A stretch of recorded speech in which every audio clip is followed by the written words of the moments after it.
Cyber alert के प्रायोजक हैं केंद्रीय इलेक्ट्रॉनिकी और सूचना प्रौद्योगिकी मंत्रालय। सतर्क रहें, साइबर सुरक्षित रहें।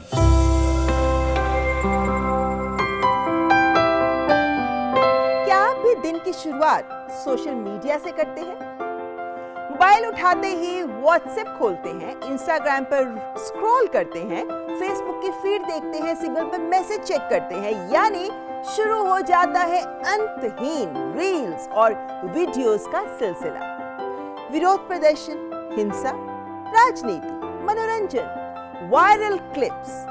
आपको लगता है कि आप अपनी पसंद का कंटेंट देख रहे हैं, लेकिन अगर सच इससे बिल्कुल अलग हो तो? अगर आपको बताया जाए कि आपकी स्क्रीन पर क्या दिखेगा, क्या वायरल होगा, किस मुद्दे पर आपका ध्यान जाएगा, ये फैसला शायद आप नहीं कोई और कर रहा है। क्या हमारी डिजिटल दुनिया के माध्यम से हमारी सोच को भी प्रभावित करने का प्रयास किया जा रहा है? आज खोलूंगी इसके पीछे का सच और साथ ही जानेंगे सरकार से कि जिन लोगों के बैंक अकाउंट्स फ्रीज कर दिए जाते हैं, हालांकि उनकी कोई गलती नहीं होती, और जिनका पैसा ये साइबर ठग लूट लेते हैं, उन्हें कैसे मिलेगी राहत? क्या कर रही है सरकार? आप देख रहे हैं साइबर अलर्ट और आपके साथ मैं हूं ममता चोपड़ा।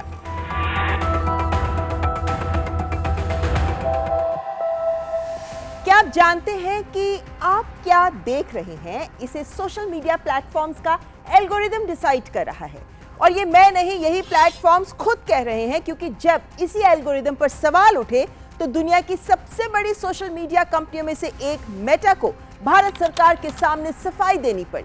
आखिर ऐसी क्या गलती हुई कि कंपनी को माफी मांगनी पड़ी, और क्यों इसके प्रमुख मार्क जकरबर्ग को भी भारत सरकार को कहना पड़ा सॉरी? हमने आपको इसी कार्यक्रम में बताया था कि कैसे मेटा अधिक पैसे वसूलते हुए ऐसे विज्ञापनों को अपने प्लेटफॉर्म पर दिखा रहा है जिनमें बाल यौन शोषण सामग्री परोसी जा रही है। डीप फेक कंटेंट से आम लोगों को ठगा जा रहा है, फेक विज्ञापनों से आपको लूटा जा रहा है, क्योंकि मेटा इन लुटेरों को आप तक पहुंचने का मौका दे रहा है। लेकिन बात यहीं खत्म नहीं होती। मेटा के सीईओ मार्क जकरबर्ग ने 5 अगस्त को बाल यौन शोषण सामग्री, डीप फेक कंटेंट और ऑपरेटिंग सिस्टम में गलती को लेकर भारत सरकार से माफी मांगी। मेटी यानी ministry of electronics and IT के सामने जवाब देते हुए मेटा ने माना कि उनके प्लेटफॉर्म पर बाल यौन शोषण सामग्री यानी सीसैम और डीप फेक के प्रसार और कुछ खास प्रकार के कंटेंट को बूस्ट करने के लिए बड़ी रकम का भुगतान किया गया था। और जब किसी काम के लिए बहुत अधिक पैसे दिए जाएं तो मतलब कुछ सही नहीं है। तो क्यों मेटा ने ऐसा किया, और क्या था ये खास तरह का कंटेंट जिसे बूस्ट किया गया? बूस्टिंग का मतलब है किसी कंटेंट की पहुंच को, रीच को मैनिपुलेशन से बहुत अधिक बढ़ा देना। ये कई तरीकों से किया जा सकता है, जैसे पेज प्रमोशन, रिकमेंडेशन एल्गोरिदम या अन्य ऐसे टूल्स के जरिए जो किसी चुनिंदा पोस्ट को लाखों करोड़ों अतिरिक्त लोगों की स्क्रीन तक पहुंचा देते हैं। दूसरे शब्दों में प्लेटफॉर्म ये तय कर सकता है कि कौन सा कंटेंट ज्यादा लोगों तक पहुंचे और कौन सा कंटेंट सीमित दायरे में ही रह जाए। ये है कंटेंट एम्प्लीफिकेशन। मेटा ने स्वीकार किया कि उसका सिस्टम कुछ कंटेंट की पहुंच बढ़ाता है। मेटा ने पहली बार सार्वजनिक रूप से इसे स्वीकार किया है, जो अब नए सवाल खड़े कर रहा है। सिर्फ कंटेंट होस्ट करने वाले प्लेटफॉर्म्स और कंटेंट को चुनकर अधिक लोगों तक पहुंचाने वाले प्लेटफॉर्म में बहुत अंतर होता है। जब कोई प्लेटफॉर्म खुद तय करता है कि करोड़ों यूजर्स की फीड में कौन सा कंटेंट ज्यादा दिखाई जाएगा, तो वो केवल एक माध्यम नहीं रहता, बल्कि एक तरीके का एडिटर के तौर पर निर्णय ले रहा होता है। इसका मतलब कि वर्षों से ये कंपनी जो दावा करती रही है कि वो केवल एक इंटरमीडिएरी, एक मध्यस्थ के रूप में काम करती है, यानी ऐसा प्लेटफॉर्म जो सिर्फ यूजर्स के द्वारा बनाई गई सामग्री को होस्ट करता है, और इसलिए यूजर्स क्या पोस्ट कर रहे हैं कानूनी रूप से इसके लिए उसे जिम्मेदार नहीं ठहराया जा सकता। लेकिन अब मेटा ने माना है कि फेसबुक और इंस्टाग्राम जैसे सोशल मीडिया प्लेटफॉर्म्स पर हर पोस्ट को एक समान विजिबिलिटी नहीं मिलती। एल्गोरिदम्स ये तय करते हैं कि किस यूजर को कौन सी पोस्ट दिखाई जाएगी, किस क्रम में दिखाई जाएगी और कितनी बार दिखाई जाएगी। सरकार द्वारा मेटा को स्पष्ट कर दिया गया है कि चूंकि वो ही तय कर रहा है कि किसे क्या कंटेंट मिलेगा, उसकी पहुंच कितनी होगी, तो फिर वो मध्यस्थ की परिभाषा के अंतर्गत नहीं आते। तो आईटी एक्ट के तहत सेफ हार्बर यानी इंटरमीडिएरी प्रावधानों के तहत कानूनी संरक्षण का वो दावा नहीं कर सकते।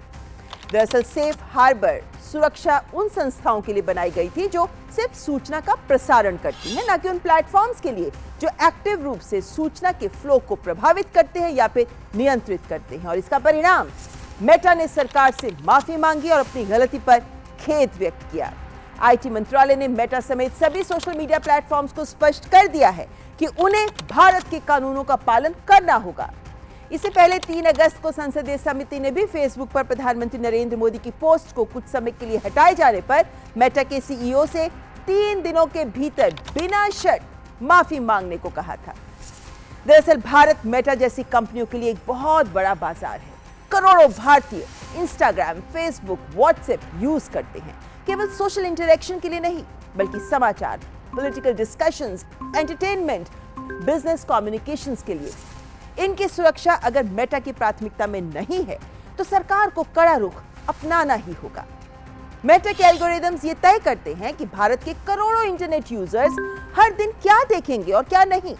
हम सब तो ये मानते हैं कि कोई पोस्ट या कंटेंट इसलिए वायरल हुआ क्योंकि उसे अधिक लोगों ने अपनी मर्जी से देखा है, लेकिन एल्गोरिथमिक एम्प्लीफिकेशन और पेड बूस्टिंग इसका कारण हो सकते हैं और इससे किसी विशेष विचार या नैरेटिव के प्रसार को बल मिल सकता है जो सही नहीं है, और हिंसा को बढ़ावा देने वाले तत्व इसका दुरुपयोग कर सकते हैं। बताएंगे आपको कि कैसे भारत में भी इसका एक बड़ा उदाहरण सामने आया है, लेकिन उससे पहले यहां रुकेंगे एक ब्रेक के लिए। आप देखते रहें साइबर अलर्ट।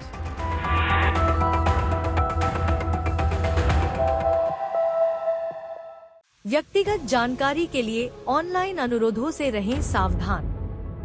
कुछ भी जानकारी देने से पहले जरूर सोचें।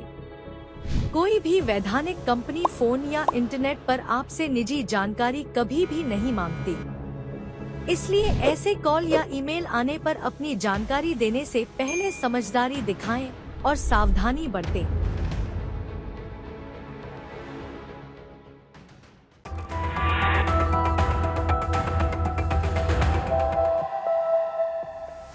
ब्रेक के बाद आपका स्वागत। आप देख रहे हैं साइबर अलर्ट। दिल्ली पुलिस की जांच में ये डिजिटल साजिश सामने आई कि 20 जुलाई को जंतर मंतर प्रदर्शन और हिंसा के दौरान फर्जी खातों और विदेशी बॉट नेटवर्क्स का उपयोग करके सुनियोजित तरीके से भड़काऊ सामग्री और अफवाहें फैलाई गई थी। इन्हें आर्टिफिशियली प्लेटफॉर्म के द्वारा बूस्ट किया गया। उभरती तकनीकें दुष्प्रचार और भ्रामक सूचनाओं का खतरा कैसे बढ़ाती हैं, ये उसका एक उदाहरण है। दरअसल सोशल मीडिया प्लेटफॉर्म्स पर भारी मात्रा में जानकारी होती है, तो लोगों के लिए सही क्या है, गलत क्या है, सच क्या है, झूठ क्या है, इसमें अंतर करना कठिन हो जाता है। और इसी का फायदा उठाकर दुष्प्रचार फैलाने वाले तत्व झूठी और भ्रामक जानकारी आप तक पहुंचा देते हैं। और जैसा मैंने कहा, सोशल मीडिया प्लेटफॉर्म्स के एल्गोरिदम्स यूजर्स को वही सामग्री दिखाते हैं जिसमें उनकी रुचि होने की संभावना अधिक होती है, और इसीलिए प्लेटफॉर्म्स आपकी ब्राउजिंग, शॉपिंग हिस्ट्री, लोकेशन और अन्य डेटा का एनालिसिस करते रहते हैं। और जब आप लगातार समान विचारों वाली सामग्री देखते हैं तो आपकी पहले से बनी हुई धारणाएं और मजबूत हो जाती हैं। आप दूसरे के दृष्टिकोण से दूर हो जाते हैं, और इसे कहते हैं इको चैम्बर प्रभाव। और अमेरिका में तो माना गया कि इसी तरह की ऑनलाइन गतिविधियों ने 2020 के अमेरिकी राष्ट्रपति चुनाव के बाद स्टॉप द स्टील आंदोलन और 6 जनवरी 2021 की कैपिटल हिंसा जैसी घटनाओं को भी बढ़ावा दिया। और अब बात दूसरे अत्यंत महत्वपूर्ण मुद्दे की, जिससे बहुत से लोग प्रभावित हो रहे हैं और जिसे लेकर सुप्रीम कोर्ट ने 4 अगस्त को जो देश भर के लिए अंतरिम निर्देश जारी किए, इनमें भी इन्हें लेकर दिशा निर्देश दिए गए हैं। और वो है फ्रीज किए गए बैंक खाते, और ठगी के कारण जिन लोगों ने पैसे गंवाए उन्हें कैसे मिलेंगे पैसे वापस। सिचुएशन कोई भी हो, क्या है इसका हल, जानेंगे लेकिन ब्रेक के बाद। आप देखते रहें साइबर अलर्ट।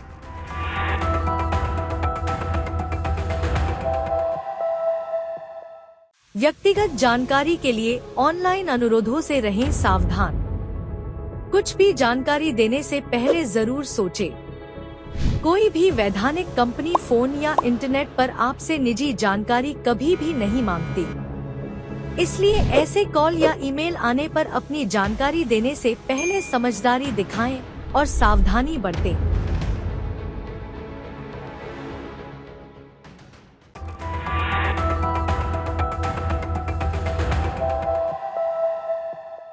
ब्रेक के बाद आपका स्वागत। आप देख रहे हैं साइबर अलर्ट, जिसमें अब हम हाजिर हैं एक विशेष मेहमान के साथ, क्योंकि आप सबकी एक शिकायत जो हमें लगातार मिलती रहती है वो ये कि ठगी में हमने अपना पैसा खो दिया है और कितना पैसा कहाँ होल्ड हुआ है, मुझे मिलेगा कैसे, इसको लेकर कोई जानकारी हमें नहीं मिल पाती। तो इस पूरी प्रक्रिया को लेकर, क्योंकि सुप्रीम कोर्ट ने भी जब एडवाइजरी जारी की है तो उसमें भी उन्होंने इस बात को रखा है कि लोगों को इसके बारे में जानकारी दी जाए। तो आज हमारे साथ जुड़ गए हैं अखिलेश गौर जी, जो डिप्टी डायरेक्टर हैं I4C यानी Indian cyber crime coordination centre में। बहुत बहुत स्वागत है अखिलेश जी आपका। Thank you. अखिलेश जी, जो हम बात अमूमन देखते आए हैं कि भारत सरकार इस बात पर बहुत जोर देती है कि आपके साथ कोई फ्रॉड हुआ है तो 1930 पर ज़रूर शिकायत करिए या पोर्टल पर जाकर ज़रूर शिकायत करिए। जो धरपकड़ हो रही है इन स्कैमर्स को पकड़ने की, वो भी हमारे सामने है, सफलताएं भी मिल रही हैं। लेकिन जिन लोगों का पैसा जा रहा है उनको भी राहत मिले, उनको भी पैसा मिले, उनको भी जानकारी मिले, सिस्टम उनके साथ कोऑपरेट करे, क्या ये भी सरकार की प्राथमिकता में है? जी बिल्कुल, आपने सही बोला बिल्कुल कि सरकार की प्राथमिकता है कि जितने भी फ्रॉड्स होते हैं वो सब रिपोर्ट हों जल्द से जल्द। 1930 जो कि नेशनल साइबर क्राइम हेल्पलाइन है, या फिर cybercrime.gov.in जो कि NCRP पोर्टल है, उस पर जल्दी से जल्दी फ्रॉड रिपोर्टिंग हो ताकि उस पर त्वरित कार्रवाई की जा सके।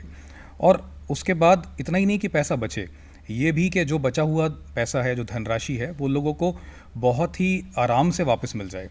मिनिस्ट्री ऑफ होम अफेयर्स ने 2 जनवरी 2026 को एक SOP स्टैंडर्ड ऑपरेटिंग प्रोसीजर का निर्माण किया, जिसमें कि 2 मैकेनिज्म्स को डिफाइन किया हुआ है। एक है उसमें मनी रिस्टोरेशन मैकेनिज्म और एक है ग्रीवांस रिड्रेसल मैकेनिज्म। ये सब सुनने में बहुत अच्छा लगता है कि आराम से आपको पैसा मिल जाए, SOP के जरिए जैसा बोला गया है वैसा हो। लेकिन अखिलेश जी, वास्तविकताओं में देखा गया है कि ऐसा इन प्रैक्टिस नहीं हो रहा है। मतलब सुप्रीम कोर्ट ने भी 4 अगस्त को यही बोला कि जो SOP है उन्हें सारे देश तक पहुंचाया जाए, लोगों तक पहुंचाया जाए, सिस्टम को भी पता हो कि हमें ऐसा करना है। अब मैं अगर शुरू से शुरू करूं, भगवान ना करे अगर मेरे साथ साइबर फ्रॉड हो जाता है, तो मेरे को सबसे पहले शिकायत कर दी, एक्नॉलेजमेंट नंबर भी आ गया, उसके बाद मेरी नजर होती है कि मेरा इतना पैसा चला गया, अब मुझे क्या करना चाहिए, तो क्या किया जाना चाहिए? एज अ विक्टिम देखिए, आपको मनी रिस्टोरेशन पोर्टल पे अप्लाई करना होगा जाकर के इमीडिएटली। देखिए, हाँ देखिए क्या है ना कि अगर तो आप सिंगल क्लेमेंट है, कोई और जिस खाते में आपका पैसा बचा है उसमें आप ही खाली क्लेमेंट है, तो आपको इमीडिएटली आपका पैसा लेकिन अप्लाई ये कर मुझे सकते हैं। बताएगा कौन, कैसे पता चलेगा एक और कब SMS पता चलेगा? एक SMS आएगा आपको, उसकी मदद से आपको पता लगेगा कि आप मनी रिस्टोरेशन पोर्टल पे जाके अप्लाई कर सकते हैं। अब देखिए, इसमें एक पहलू है जो समझने वाला है कि आजकल जो फ्रॉड्स चल रहे हैं उसमें ऐसा भी होता है कि एक खाते में कई लोगों को डिफ्रॉड किया जाता है।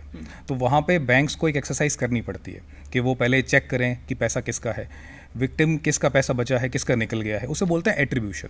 तो एट्रीब्यूशन के लिए बैंकों को एक समय दिया गया है, लगभग 30 दिन का समय हमने दिया है। 30 दिन के अंदर अंदर वो फाइनल कर लेंगे। 30 दिन के अंदर अंदर जो भी कंप्लेंट्स उनको मिलती हैं उसको, उन कंप्लेंट्स को कैलकुलेट करके वो एक कंक्लूजन पे पहुंच जाएंगे और वो एक अमाउंट को पोर्टल पे अपलोड कर देंगे, which is called as restorable amount, मतलब रिफंडेबल, जिसको वापस किया जा सकता है। आपने कहा पोर्टल पे अपलोड कर देंगे। हाँ जी, हाँ जी। मुझे एज अ विक्टिम उस पोर्टल को देखने का राइट रहेगा? मैं कहाँ जाकर देखूं? जैसे ही वो पैसा बैंक ने कैलकुलेट करके अपलोड किया, विक्टिम को एक मैसेज चले जाएगा कि आपका इस एक्नॉलेजमेंट नंबर के तहत इतना इतना पैसा बैंक के द्वारा तय कर दिया गया है। अब आप जाइए मनी रिस्टोरेशन मॉड्यूल पे और जा करके अप्लाई कर दीजिए रिफंड को। तो आपने जैसे कहा कि 30 दिन के भीतर बैंक को जवाब देना होता है, इसका मतलब कि 30 दिन के बाद विक्टिम को ये मैसेज आ सकता है कि आपका इतना पैसा अकाउंट में कहीं होल्ड किया गया है और आपको मिल सकता है। जहां मल्टीपल क्लेमेंट्स हैं, जहाँ मल्टीपल, एग्जैक्टली वही मैं पूछ रही थी। तो मल्टीपल क्लेमेंट्स नहीं है और मैं अकेले, मेरा क्लेम बनता है और उस खाते में मेरा ही पैसा है, तो उस केस में मुझे कितनी जल्दी ये SMS आता है? क्योंकि बहुत से लोग वेट करते रह जाते हैं, क्योंकि कई बार ऐसा भी तो होता है कि पैसा नहीं फ्रीज हो सका, इन लिए नहीं रखा जा सका, यानी आपका पूरा पैसा चला गया। जी। तो ये मैसेज कब तक आएगा? इन केसेस में जहाँ पे तो देखिए पूरा पैसा निकल गया, उन केसेस में तो वो जब इस पोर्टल पे अप्लाई करेंगे तो उनको दिखेगा नहीं, क्योंकि ये पोर्टल उन्हीं केसेस में जहाँ पे होल्ड लग रहा है। ठीक है, देखिए कार्रवाई मनी रिस्टोरेशन पोर्टल या मॉड्यूल की बात कर रहे हैं। और जब अगर आप अप्लाई कर देंगे, आपको पोर्टल पे आके अप्लाई करना है, ऑफ कोर्स ट्रैक भी कर पाएंगे बाद में, तो वो रिक्वेस्ट की फॉर्म में एक आपकी एक्नॉलेजमेंट आईडी जनरेट हो जाएगी और वो एक्नॉलेजमेंट आईडी से फिर आप ट्रैक कर सकते हैं।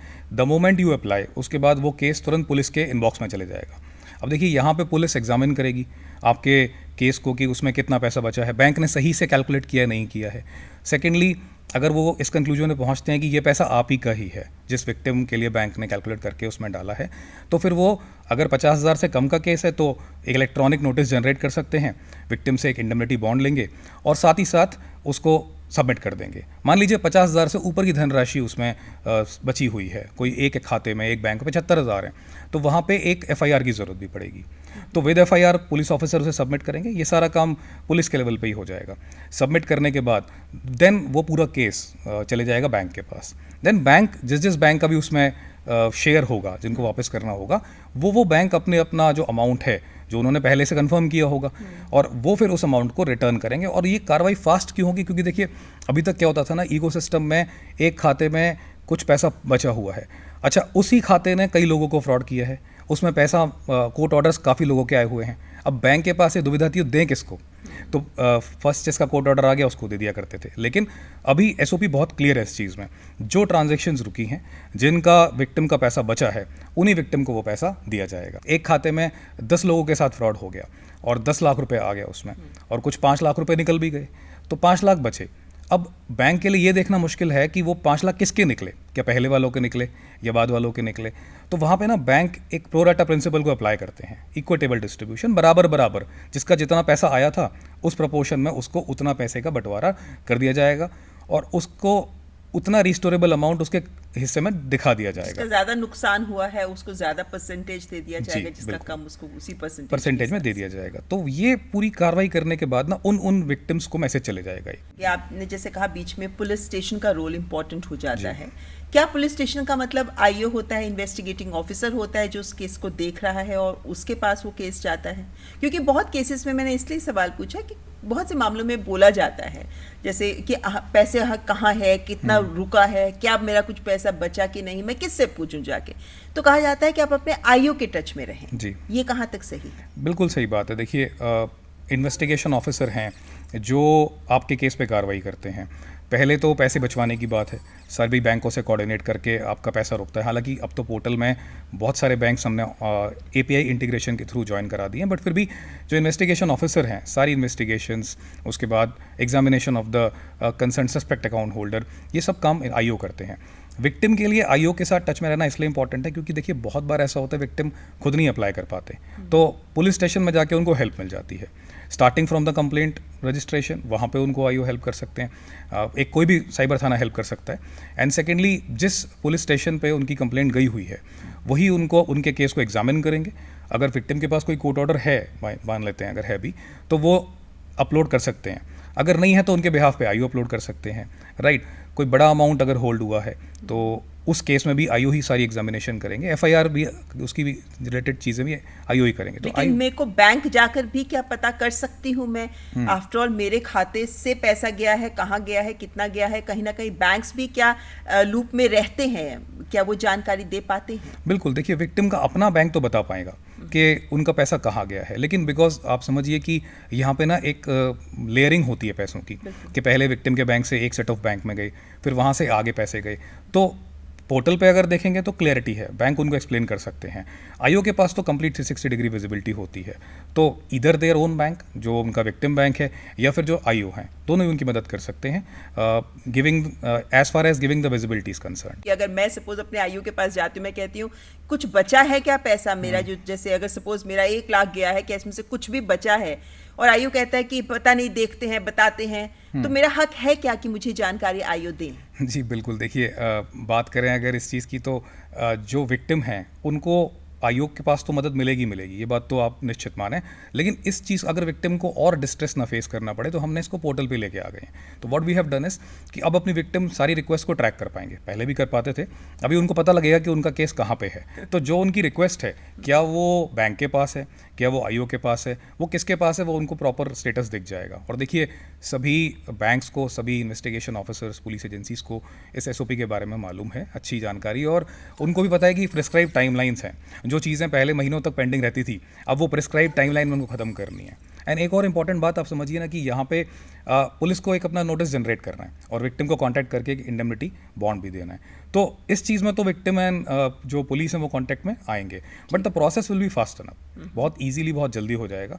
और इस पूरी एसओपी में बैंक्स ऑनबोर्डेड हैं, बैंक्स को पता है कि जैसे हमारे पास एक ऑर्डर आएगा हमें उसको कंप्लाई करना है विद इन प्रेस्क्राइब टाइमलाइन। अब इसकी मॉनिटरिंग कैसे होती है, ये इंपॉर्टेंट क्वेश्चन है, कौन मॉनिटर कर रहा है? तो सभी स्टेट्स के लॉ एनफोर्समेंट एजेंसी के ऑफिसर्स कर रहे हैं, बैंक के सीनियर ऑफिसर्स कर रहे हैं, और इन्हीं दोनों एजेंसीज के जो ओवरऑल केसेस है वो हम भी मॉनिटर करते हैं। I4C में साइबर फ्रॉड मिटिगेशन सेंटर है, उसकी डेडिकेटेड टीम्स हैं जिनको specifically money restoration portal and grievance addressal portal पे लगाया हुआ है, ताकि टाइमली सारे केसेस जो भी प्रेस्क्राइब टाइमलाइन है उसमें वो एड्रेस हो। इस पोर्टल को हमने फुल फ्लेज लगभग मार्च एंड और अप्रैल फर्स्ट वीक में स्टार्ट किया था। आज हम जब अगस्त के फर्स्ट वीक में हैं तो इस पोर्टल के माध्यम से हमने लगभग 1.5 लाख ऑर्डर्स जनरेट कर लिए हैं जो पुलिस ने दे चुके हैं, और 50,000 से ज़्यादा ऑर्डर्स एग्जीक्यूट हो गए हैं, और 25 करोड़ के आसपास विक्टिम्स को 25 करोड़ रुपए विक्टिम्स को रिफंड किए जा चुके हैं। लेकिन हम मनी रेस्टोरेशन पोर्टल की बात कर रहे हैं पैसा वापस लाने के लिए, जी।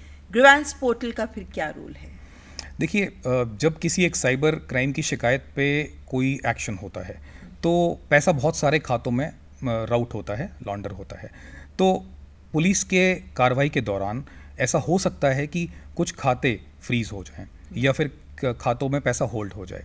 तो अब देखिए, जब फ्रॉडस्टर्स पैसे घुमाते हैं तो पैसे को पहले विक्टिम के अकाउंट से सस्पेक्ट अकाउंट में डाला जाता है, आगे खातों में डाला जाता है, ऐसे करके पैसा घूमता है, लेकिन अल्टीमेटली पैसा खर्च तो होगा कहीं पे। तो जब पैसा खर्च हुआ तो किसी ना किसी जेन्युइन मर्चेंट या जेन्युइन व्यक्ति के खाते में वो पैसा जाता है। अब जब मनी ट्रेल चली, आईओ ने उसको ऑब्जर्व किया, तो आईओ ने एक्शन कराया, तो या तो उन जेन्युइन खातों में पैसा होल्ड हो जाता है, किसी स्कूल, किसी हॉस्पिटल या फिर किसी जनरल मर्चेंडाइज स्टोर में, या फिर उनका खाता फ्रीज हो जाता है। अब एक छोटी सी चीज़ आप समझिए कि मान लीजिए कोई पर्टिकुलर मर्चेंट जो मर्चेंडाइज स्टोर है वो है दिल्ली एनसीआर में, और शिकायत हुई केरला से, एक्शन हुआ केरला के पुलिस ऑफिसर के द्वारा, अब इनका अकाउंट दिल्ली में फ्रीज हो गया। तो कैसे ये लोग कनेक्ट हों आपस में, ये कहाँ अपनी अर्जी दें जो दिल्ली में मर्चेंट है? तो इसके लिए हमने एक प्रॉपर सिस्टम डिज़ाइन किया जिसका नाम ग्रीवांस एड्रेसल पोर्टल है, कि जिसमें बैंक्स और कंसर्न पुलिस ऑफिसर्स ये ऑनबोर्डेड हैं up to the police station level, और जो भी एग्रीव्ड पर्सन है जिनका खाते पे एक्शन हुआ है वो अपनी बैंक ब्रांच पे जाएंगे, और बैंक ब्रांच पे जा करके अपनी एक अर्जी देंगे कि हमारा खाता फ्रीज हो गया है या फिर उसमें पैसा होल्ड हो गया या डिजिटली सस्पेंड हो गया, और इस पे कार्रवाई की जाए। तो देखिए, बैंक को एक समय दिया गया है 7 दिन का, कि उसमें एक एनहेंस ड्यू डिलिजेंस बैंक को करनी होगी, क्योंकि हो सकता है कोई फ्रॉडस्टर भी आकर के अर्जी दे कल के दिन कि मेरा खाता फ्रीज हो गया, उससे एक चेक लगाने के लिए, क्योंकि बैंक को पता है किस पुलिस ऑफिसर ने एक्शन दिया है। तो मैपिंग ऐसे की गई है पोर्टल में कि वो उस पुलिस ऑफिसर का या उस पुलिस स्टेशन को सेलेक्ट करेंगे, तो ऑटोमेटिकली ग्रीवांस बैंक ब्रांच से, यानी कि दिल्ली से इस केस में केरला को राउट हो जाएगा। एग्जामिन करने के बाद law enforcement agencies finally they can come to a conclusion कि ये सही में फ्रीजिंग हुई है या फिर इसको अननेसेसरी है, इसको हमें खोलना चाहिए। तो they can examine, after examine they can take due action. कई बार केसेस ऐसे आए हैं, मेरे ही कांटेक्ट में केस ऐसा है जिसमें एक स्कूल टीचर, उन्होंने ये कहना है कि मेरा अकाउंट फ्रीज कर दिया, मुझे कहा गया है कि मेरे खाते में 420 रुपए साइबर ठगी के आए हैं, मेरे खाते में इस समय 55,000 रुपए हैं, उन्होंने मेरा सारा खाता फ्रीज कर दिया। अगर आपको शक है कि 420 रुपए ठगी के हैं तो आप 420 फ्रीज कर दो, बाकी तो मैं अपना खर्च के लिए मेरे को जरूरी है ना। इस तरह की जो शिकायतें हैं इनका हल कैसे हो? देखिए, बैंक अपनी भी कार्रवाई करते रहते हैं, उनके अपने रूल इंजन्स हैं, उनके अपने फ्रॉड रिस्क मैनेजमेंट सिस्टम्स हैं, और जब वो सिस्टम्स कभी कभी ऐसे अकाउंट को भी ट्रिगर कर देते हैं जो कि शायद जेन्युइन अकाउंट हो, तो इस टाइप की सिचुएशंस आ जाती हैं। कई बार ऐसा भी देखा गया कि बहुत जेन्युइन लोगों के साथ ऐसा हुआ कि उन्होंने कोई गेम खेला या कोई टास्क कर दिया फ्रॉडस्टर्स के द्वारा मैनिपुलेट करके, तो जब वो कोई टास्क करते हैं तो कुछ इनिशियल पैसे वो देते हैं, उसके बाद उनको कुछ पैसा रिटर्न भी आता है। तो जो पैसा रिटर्न आया वो एक क्राइम या क्रिमिनल अकाउंट से ही आता है, म्यूल अकाउंट से। तो उस म्यूल अकाउंट पे भी किसी ना किसी ने पीछे शिकायत की होगी, तो जब वो मनी ट्रेल चलती है ना, तो इस टाइप के खाते पकड़ में आ जाता है। तो इस तरीके से ये जो आप बता रहे हैं केस, लेकिन इनके लिए हल क्या है? अगर ऐसे कोई पीड़ित है तो वो कहाँ जाए? देखिए, grievance addressal module is the solution for them. वो अपनी बैंक ब्रांच में जाए, अगर तो उनका बैंक ब्रांच बैंकिंग ऑफर करता है। अगर मान लीजिए पेमेंट बैंक है, तो पेमेंट बैंक के अपने चैनल्स हैं, कस्टमर केयर के द्वारा या फिर ईमेल के द्वारा, तो वो उनको अपनी शिकायत दे सकते हैं। उसके बाद वही प्रोसेस है, बैंक एक ईडीडी करेंगे, उसके बाद ग्रीवांस को रेस कर देंगे, और रेस करके फिर वो कंसर्न पुलिस ऑफिसर के पास राउट हो जाएगा। तो यहाँ पे देखिए जो बैंक ब्रांच है उसको 7 दिन में एक्शन लेना है। उसके बाद जब वो एलईए के पास जाएगा, यानी कि investigation officer is the first step, तो आईओ को 15 डेज के अंदर इसके अंदर इस केस पे कार्रवाई करनी है। मान लेते हैं कि इन्वेस्टिगेशन ऑफिसर 15 डेज के अंदर एक डिसीजन लेते हैं कि भाई मुझे खाता नहीं खोलना या मुझे लियन नहीं हटाना, होल्ड नहीं हटाना, तो विक्टिम के पास या एग्रीड पार्टी के पास एक ऑप्शन है, वो दोबारा से बैंक ब्रांच आकर के इसको एस्केलेट कर सकते हैं। तो इसमें एक 3 टायर्ड मैकेनिज्म का निर्माण किया गया है कि पहले आईओ है, उसके बाद district level grievance redressal officer है, उसके बाद state level grievance redressal officer है। तो सिस्टम फिर से मैं बोलूँगा कि कार्यरत है और लोगों को फ़ायदा पहुँच रहा है, बट ये है कि ज़्यादा से ज़्यादा लोगों को ये पता हो कि ये सिस्टम चालू हो गया है, उनकी बैंक ब्रांचेस को ये पता हो। तो इसमें एक रिग्रेस कैंपेन कर रहे हैं। और जानकारी होने के लिए ही हम लेकर आए हैं साइबर अलर्ट के माध्यम से ये जानकारी, ताकि सब लोग समझ सकें कि कैसे आपको अपना पैसा वापस मिल सकता है। व्यवस्था है जिसको काम करते रहना चाहिए और वो समय पर काम करे। अखिलेश जी, यही उम्मीद भी की जा रही है। थैंक यू सो मच, आपने बहुत काम की जानकारी दी है एंड आई एम श्योर लोगों को इससे जरूर फायदा होगा। Thank you so much. Thank you, नमस्कार।